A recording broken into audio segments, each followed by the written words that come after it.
everything or necessarily answer every question because time is short. But I just want to start. People talk about the Daily Mail, the Sun, the Murdoch press, but this goes quite deep. This was an article written by Christopher Caldwell, who's a regular columnist of the Financial Times, extremely conservative columnist. This is what he said.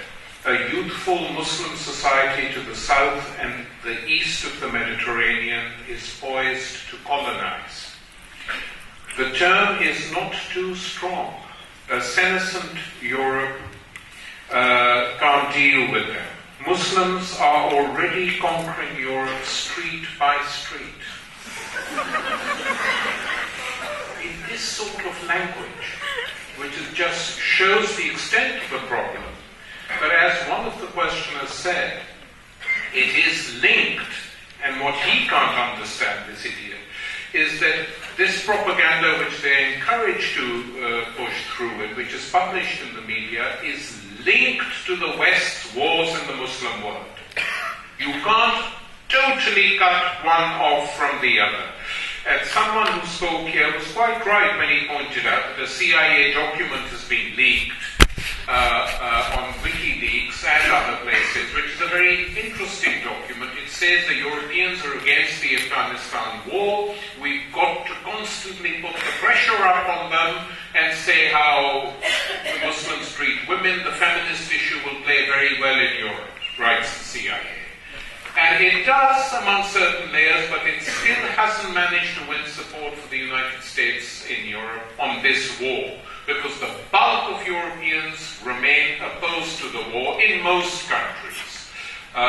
Even in Italy, I haven't seen the figures lately, but last year people weren't keen on the war in Afghanistan.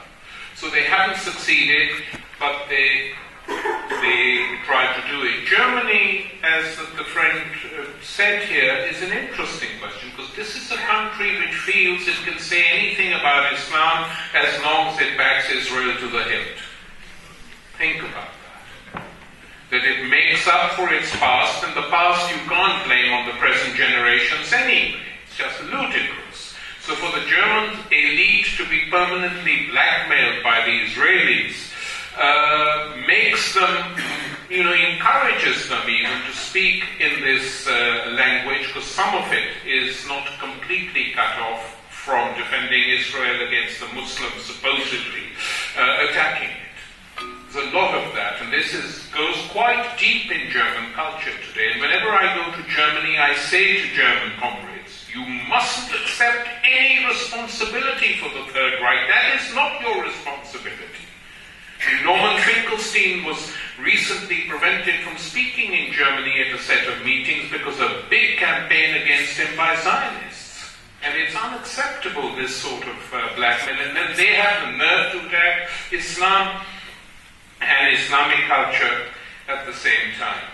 The Switzerland situation is equally ridiculous. The minaret is not the only problem. The problem is that in this tiny country, racism goes quite deep.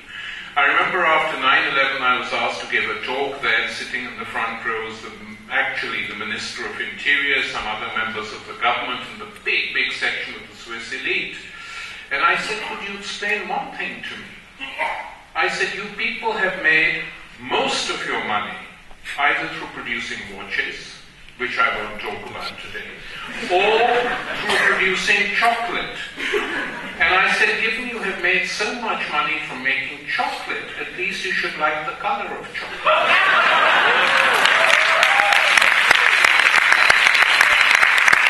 And the only two people in the audience who laughed were two Africans.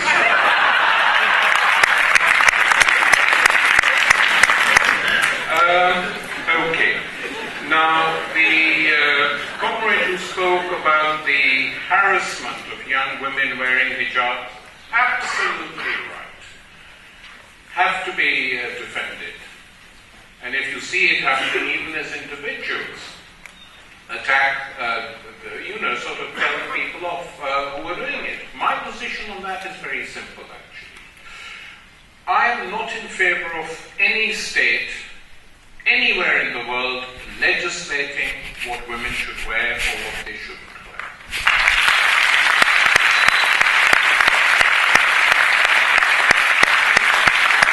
This means that I am equally opposed to the Iranian and the Saudi Arabian governments insisting that women cover their heads. Equally opposed. It is not their right to do it, it is the right of women. As I am opposed to the French or the Swiss or whoever now is pushing through these legislation. You can't oppose one without the other. You have to understand that. Because there are many, many women in the Muslim world who fight against it. And their demands are different. Because for them it's oppression to be forced to wear a veil in Saudi Arabia, or not to be allowed to drive a car, or to be forced to take a man from their family, sometimes a young son, to the airport before they're allowed to leave the country. Unacceptable, and we shouldn't have any doubt about that at all. And it is equally unacceptable within the Muslim communities. And many, many Muslims know this perfectly well, to see some religious extremists harassing young Muslim women who don't choose to wear the veil. And one mustn't fall into the trap simply by defending, of course, all the rights of the Muslim people against Islamophobia, of forgetting that there are other problems too. This is extremely important. Extremely important, especially for socialists. Never to forget that. We can be in total solidarity. We can't defend every single thing because we don't agree with it. This is the same as the case of Ireland. Many, many things we agreed with, many things we didn't agree with. And by the way, to the Irish comrade who spoke, let me remind him that the first appellation used against the Irish, the first generation of Irish migrants who came to settle in Liverpool, was what? They were called green niggers. Think about that. Because Liverpool also, of course, was historically one of the centres where slaves were brought and sold, as was Bristol. So they knew that. So they were green niggers. It goes deep, this, in imperial countries. And it goes deep, unfortunately, in the labour movement as well. One can't completely forget that either. Now the question, to what extent should the left use religious symbols or language to win mass support? It's a non-starter for me, really, because, it depends where you are. I mean, I'm not in favour of doing it, by the way. I think the left has to create its own alternative. Whatever type of left it is, socialist, anarchist, whatever. Unless you present an alternative, what is the point of winning mass support on the basis of symbols and slogans that you don't really believe in? It actually takes the argument into a completely different field. And that's not helpful. I remember really well when I was a college student in Pakistan, and we used to argue with the Jamaat-e-Islami all the time. All the time, because they were anti-communist part of the US Cold War. And they used to say to us, Islam is a complete code of life, and if you chat, it has no room for communism. So I used to say, come here. You answer me one question. Which is the largest Muslim country in the world? I said, it isn't Saudi Arabia, and it isn't anywhere in the Middle East. Do you know?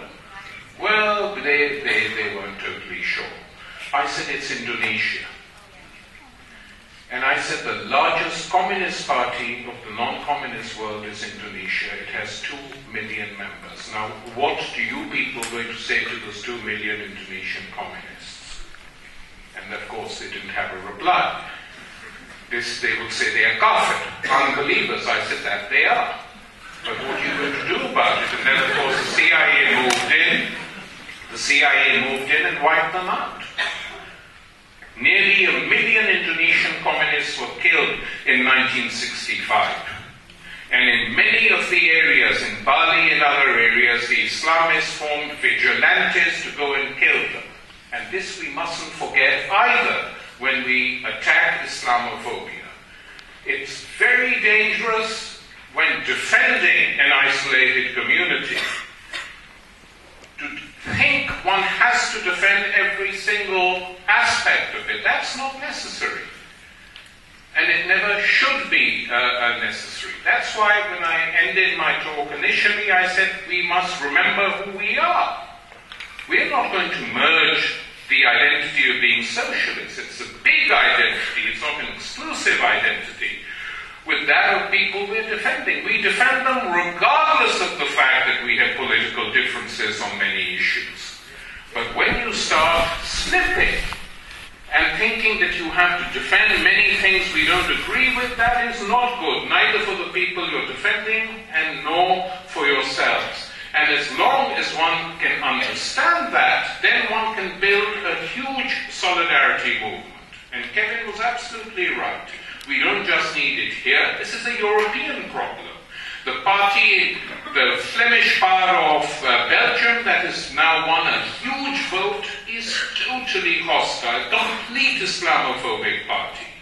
As the Dutch comrade said, Holland is absolutely reeking of Islamophobia. The only, and Western culture panders to this, totally panders to this. The only good woman from the Muslim world is Ayaan Hirsi Ali, a total ignorant fool. Uplifted because she attacks Islam on the basis of something totally spurious. Clitorectomies. Islam is not in favor of that. It's a tribal custom in parts of Africa which has nothing to do with Islam and applies to Christians or Muslims or whoever. Anyone can tell her that. But taking this and then becoming now a member of a right-wing think tank in the United States and just saying that Muslims should be forcibly converted to Christianity. An idiot French intellectual says she is the Voltaire of our time. I don't remember that gent ever commenting on circumcisions. So we have a lot to do, but it's extremely important to understand who we are. That is my message to you today. Thanks.